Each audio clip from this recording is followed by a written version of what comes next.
வணக்கம். அதாவது இந்த 8வது மத்திய ஊதிய குழுவின் பரிந்துரை விதிமுறைகளுக்கு மத்திய அமைச்சரவையானது ஒப்புதல் அளித்திருக்கின்றது. பிரதமர் நரேந்திர மோடி தலைமையிலான இந்த மத்திய அமைச்சரவை கூட்டமானது இன்று நடைபெற்றது.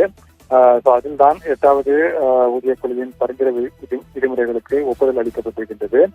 இந்த 8வது மத்திய ஊதிய குழுவானது ஒரு தற்காலிக அமைப்பாக இருக்கும்.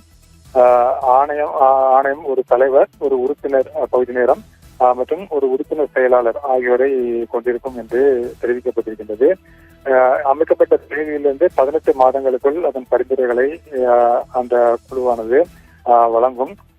தேவைப்பட்டால் பரிந்துரைகள் இறுதி செய்யப்படும் பொழுது ஏதேனும் விஷயங்களில் இடைக்கால அறிக்கைகளை அனுப்புவதை இந்த குழுவானது பரிசீலிக்கலாம் என்றும், பரிந்துரைகளை செய்யும் பொழுது ஆணையம் பின்வருவனத்தை கருத்தில் கொள்ள வேண்டும் என்றும் கூறப்பட்டிருக்கின்றது. அதாவது நாட்டின் பொருளாதார நிலைமைகள் மற்றும் நிதி வேகத்தினுடைய தேவை, இதனை கருத்தில் கொள்ள வேண்டும்.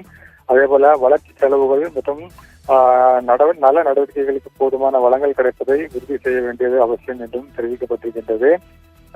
அது மட்டுமல்லாமல் பரிந்துரைகளை மாநில அரசுகள் சில மாற்றங்களுடன் ஏற்றுக்கொள்வதால் ஏற்படும் நிதி பாதிப்புகள் தொடர்பாகவும் இந்த குழுவானது பரிசீலனையில் கொள்ள வேண்டும் என்று தெரிவிக்கப்பட்டிருக்கின்றது. மத்திய பொதுத்துறை நிறுவனங்கள் மற்றும் தனியார் துறை ஊழியர்களுக்கு கிடைக்கும் நடைமுறையில் உள்ள ஊதிய அமைப்பு, சலுகைகள் மற்றும் பணி நிலைமைகள் குறித்தும் இந்த குழுவானது பரிசீலிக்கும் என்று தெரிவிக்கப்பட்டிருக்கின்றது.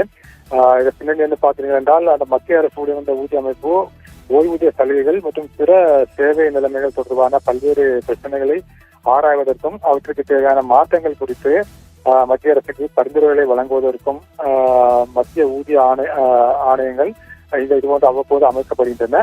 வழக்கமாக ஒவ்வொரு 10 வருடங்களுக்கும் ஒரு முறை ஒரு ஊதிய ஆணையங்களின் பரிந்துரைகள் செயல்படுத்தப்படும்.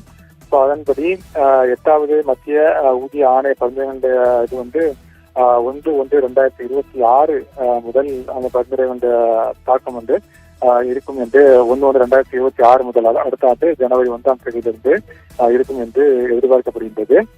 மத்திய அரசு ஊழியர்களுடைய சம்பளம் மற்றும் பிற சலுகைகளின் மாற்றங்களை ஆராய்ந்து பரிந்துரைக்க 8வது ஊதிய ஆணையமானது ஜனவரி 2025 அமைக்கப்படுவதாக அரசாங்கம் ஏற்கனவே அறிவிக்கப்படுவதாக ஜனவரி 2025 ஏற்கனவே அரசாங்கமானது அறிவித்திருந்தது.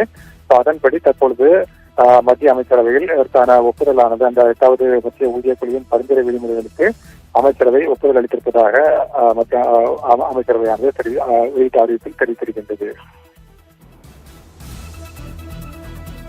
விவரங்களுக்கு நன்றி மித்ரன்.